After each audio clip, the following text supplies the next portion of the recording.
지난주 국채금리는 잭슨 홀 회의를 기점으로 하루 만에 급반전했습니다. 지난주 내내 채권금리는 잭슨 홀 회의에서 금리 인하 신호가 없을 것이라는 우려감에 상승 곡선을 탔는데요. 우려했던 것과 다르게 파월 의장이 기조연설을 통해서 금리 인하의 가능성을 열어두자 국채금리는 일제히 급락세로 돌아섰습니다. 특히 통화정책 변화에 가장 민감한 2년물 금리는 하루 만에 9베이시스포인트 하락하면서 3.69%에서 마감이 됐고요. 10년물 금리 또한 7베이시스포인트 내리면서 4.25%까지 하락했습니다. 달러와 역시 잭슨 홀 연설 이후 지난주에 상승세를 전부 되돌렸습니다.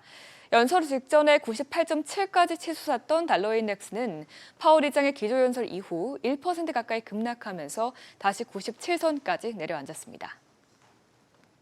가상자산 시장도 환호했습니다. 특히 이더리움 가격이 급등했는데요. 이더리움은 지난 2021년 이후 4년 만에 4,800달러 선을 넘어서면서 역대 최고가를 갱신했습니다. 주말 사이에 비트코인은 다시 약세를 보이면서 보이는 중에도 이더리움은 상승폭을 꾸준히 유지했는데요.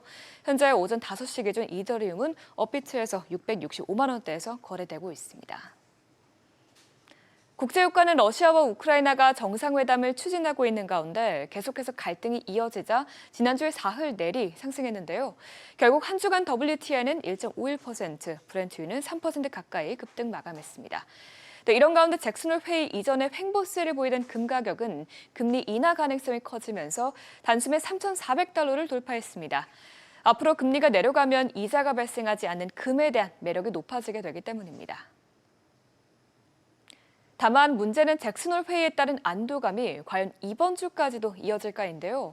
실제로 파월 의장이 금리 인하 신호를 내비치긴 했지만 신중론도 동시에 유지하면서 금리 선물 시장에서는 금리 인하 기대감이 하루 만에 원위치 됐습니다. 월가에서도 9월 인하 가능성은 높지만 기정사실화가 됐다고 볼 수는 없다고 평가했습니다. 그만큼 앞으로 나올 물가와 고용 지표가 또다시 금리 인하에 결정적인 역할을 할 수 있다는 건데요. 앤드루 그랜섬 CIBC 수석 경제학자는 여전히 8월 고용 보고서에 따라서 연준이 금리를 9월에 내릴지 혹은 10월에 내릴지 달라질 수 있다고 말했습니다.